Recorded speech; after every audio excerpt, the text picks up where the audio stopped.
Okay, welcome back to part 2 of the Waterloo playlist. This is the 100 days. This is the journey from where Napoleon was exiled in Elba to Waterloo itself. Now, in part 1, we were discussing the actual exile, the Bourbons coming back, and all that sort of stuff. And so, in today's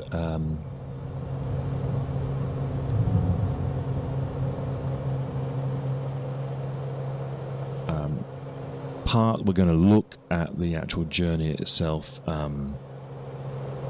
to France that Napoleon took.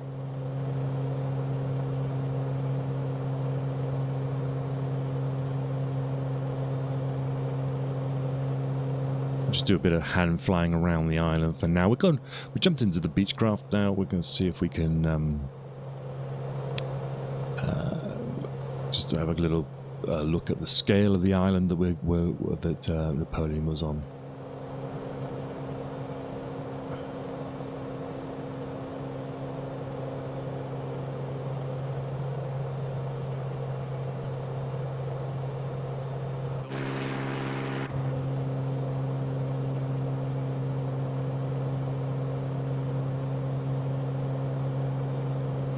So we just had Napoleon leaving Paris. He's saying goodbye to his soldiers. He arrives here in May. This is Elba is a small island. It's about 18 miles long by about 12 miles across. And like I said in the last episode, the Allies were very generous to him. I mean, he gets this island as his principality. I can't remember how to reduce my RPM.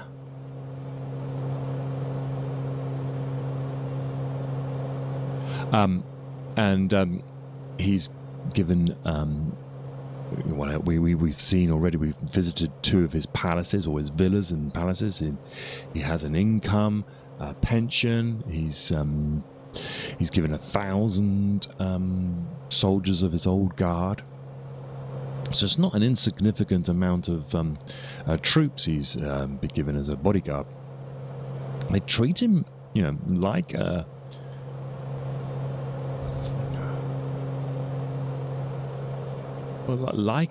kind of royalty in a certain sense.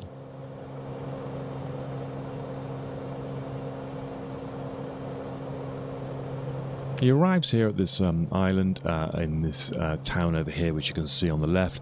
This is Portoferrero. He arrives here in May 1814. Let me just get the date. I think it was about the 6th. Let's just change this and keep everybody up to speed.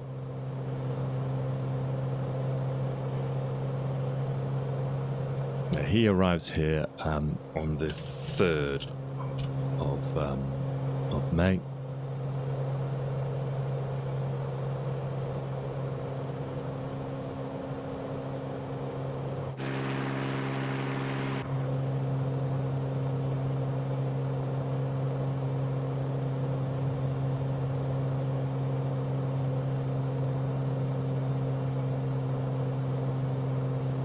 So he's basically the king of this island. He's the sovereign of this island, though the waters around this island, I suppose it was chosen because it was patrolled by the Royal Navy. But the energy of this guy, I mean, he is believed to have tried to kill himself a few days ago. He arrives here on the 3rd of May, and within days he is forming up plans to reform the army on this island.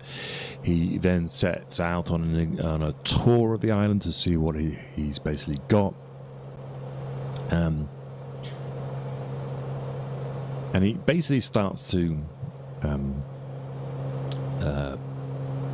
rule this land here as if this is France. He's full out on energy-wise, trying to improve the lives of the people on the island.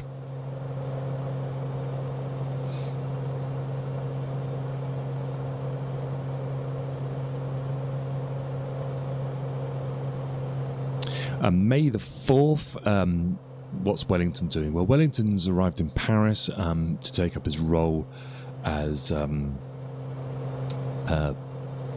ambassador. He doesn't take it up immediately. The British Foreign Secretary is present at the time. This is Viscount Castlereagh. He's basically more senior in terms of governmental rank than Napoleon. So he handles the diplomatic issues, which is probably wise, considering that Napoleon is a military guy. And at this time as well, we hear that in Spain, Ferdinand VII has been restored to the throne as well. So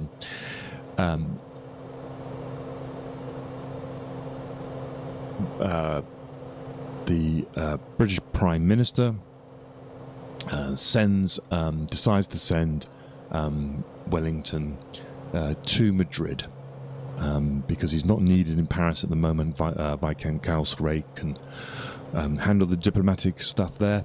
So he's sent to Madrid to basically persuade Ferdinand VII, the king, to act moderately, I think is the terms that they would use, to basically not stir up the trouble, not to reenact revenge, and basically Wellington's job is to persuade the king to act in a decent way so that they can avoid a civil war in Spain. And so this is what Wellington is charged to do, and he sets off on the 10th of May. 24th of May 1814, Wellington arrives in Madrid, and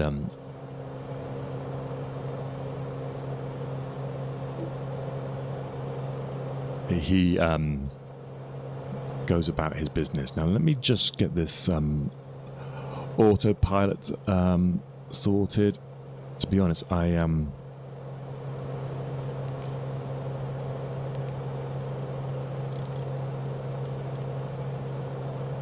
haven't flown this plane for a bit, and I'm struggling a little bit with the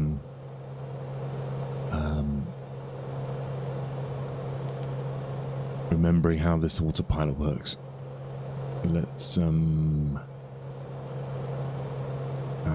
hit altitude.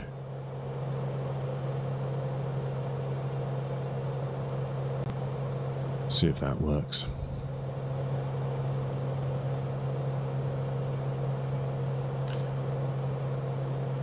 And we need to just pull back on the prop, I think. There we go.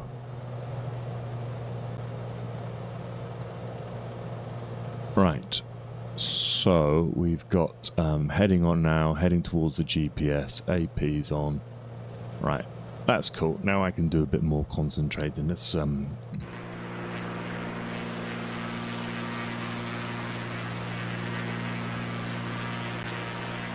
so we've got this scenario. So Napoleon's here. He's going about doing his stuff. Wellington's been sent to Madrid. He arrives on the 24th of May.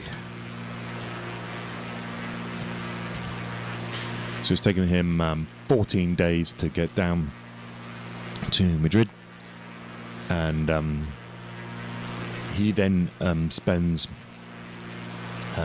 probably 12 days then trying to persuade the different factions in Spain to be reasonable. He reminds Ferdinand and his ministers of where any revengeful political policy is likely to lead, which will probably be civil war. He reminds them that, he's just demobilizing his army, so if he needs help, he's not going to be able to come.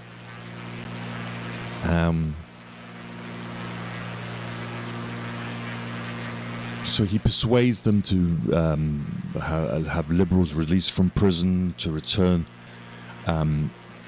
liberal elements in the army agreeing to do its military duty. So it's all this sort of forgive and forget kind of thing. And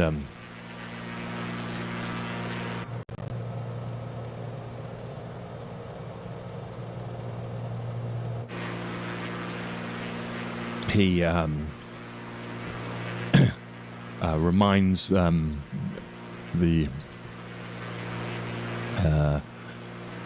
he reminds Ferdinand that the British has a subsidy to be paid for 1814, which amounts to something in the region like £800,000 was going to be paid, which was a lot of money. And he uses the threat of withholding this to basically bribe Ferdinand not to seek revenge and return too strongly back to the ways of the 18th century.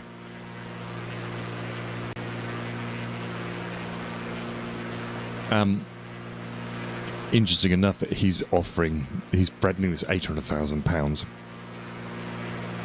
to Spain. It's whilst Wellington is in Madrid that he learns that he's been made a duke, and that Parliament has voted him £400,000. So very quickly he becomes one of the richest men in the world.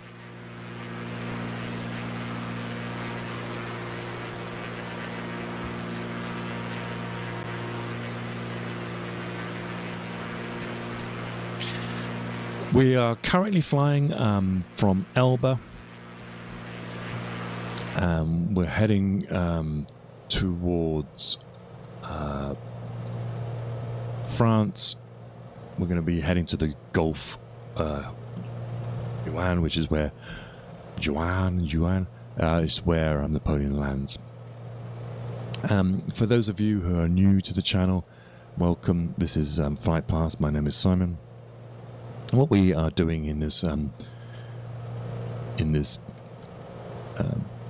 series of streams is we use a flight simulator to take advantage of its satellite imagery and photographic imagery to have a look at the events of the world and see if we can learn anything from it.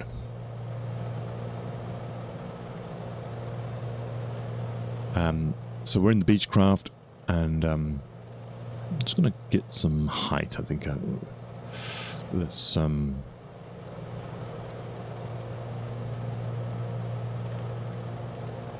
get up to about 3,000 feet or so. We'll do vertical, and let's climb at about 300 feet. That'll do. Nice and gentle. So we get to the 27th of May 1814, and there's there's a guy called Sir Neil Campbell, and he's the English commissioner. He's the guy who is basically Napoleon's prison guard.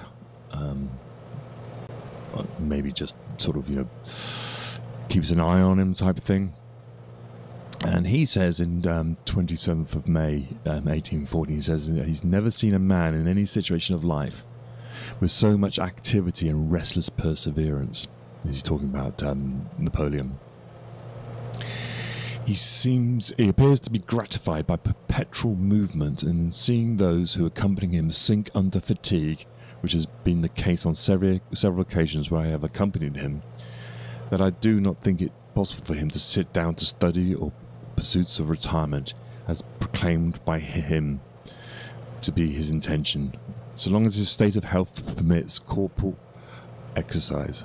After being yesterday on foot in the sun from 5 a.m. until 3 p.m., visiting the frigates and transports, even in the hold among the horses, he rode horseback for 3 hours, as he told me afterwards, pour se défatiguer. During the months, so he's reporting back to his British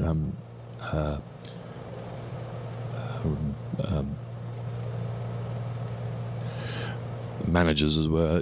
This guy, he's not going to be able to just sit around twiddling his thumbs for long. So there's a warning there already.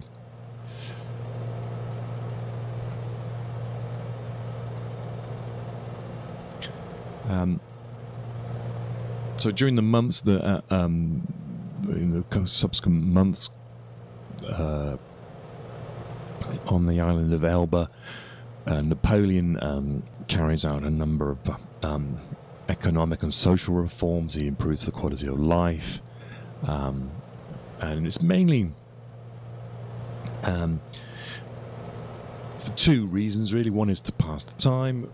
I think Napoleon is never one to sit on his laurels, as it were, and the other one, I think he had a genuine concern for the well-being of the islanders of Elba.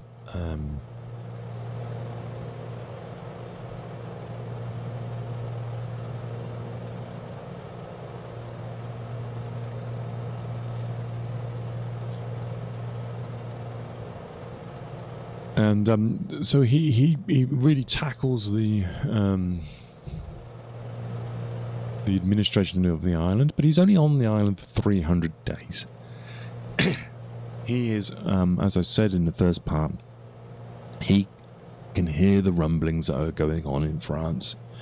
He's getting reports, possibly because he's got a bunch of yes men around him. He's saying, oh, it's not good, it's not as good as it was when I was there, type stuff. But the Bourbon monarchy was always going to have an issue with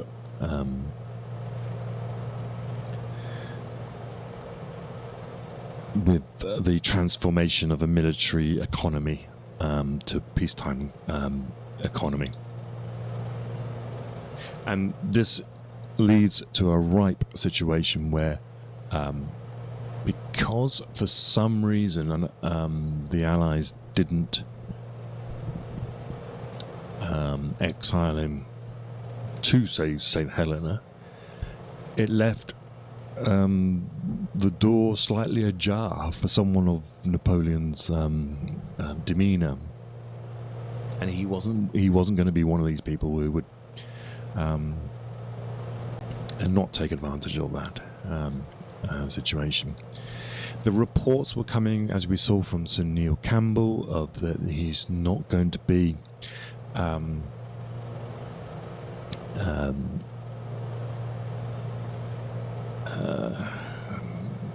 contained, and I think there's by this time, I think it was the Congress of Vienna, they're talking about moving him further away from France, but they don't do it too quick.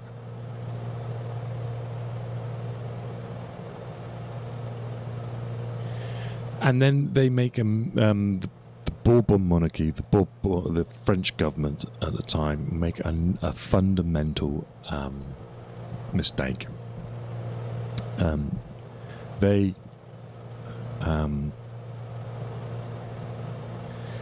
for some reason renege on the deal that they made with Napoleon, that he was promised a 2 million francs a year pension, and they renege on this.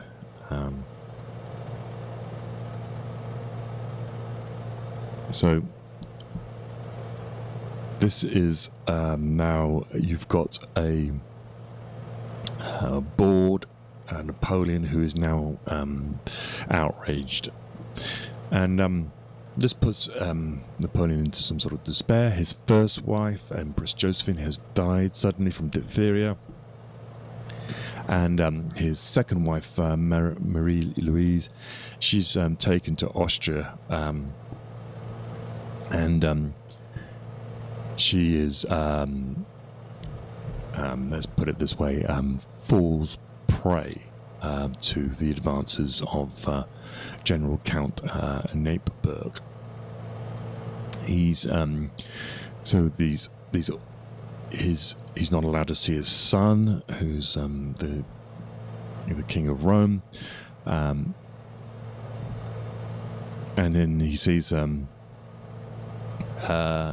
many of his former marshals are using their positions that he had bestowed on them to have these lavish lifestyles and entertain his enemies. He sees his enemies in Paris.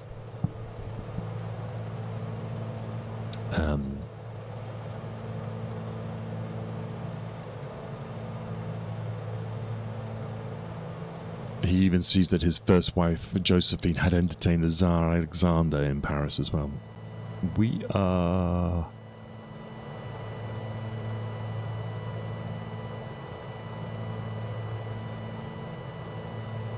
about to stall. Let's put it...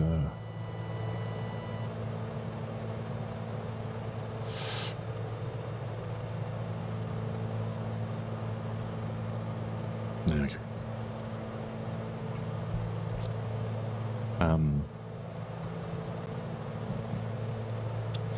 So Elba, the small island of Elba, quickly becomes, for Napoleon, too small a prison cell.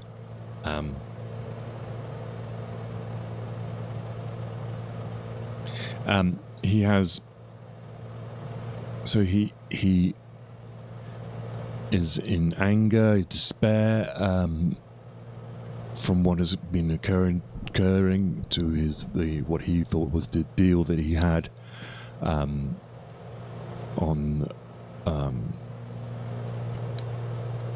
giving up the crown, and at the same time he's hearing that things aren't going well for Louis the 18th, and that the French had quickly changed their tune from one of rejoicing at the end of the war to one of despair.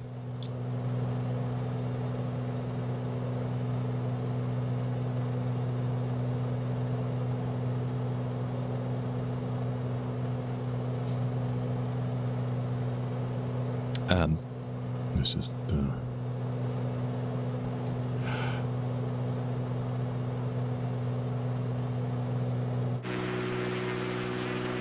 We're just heading now over the top corner of Corsica.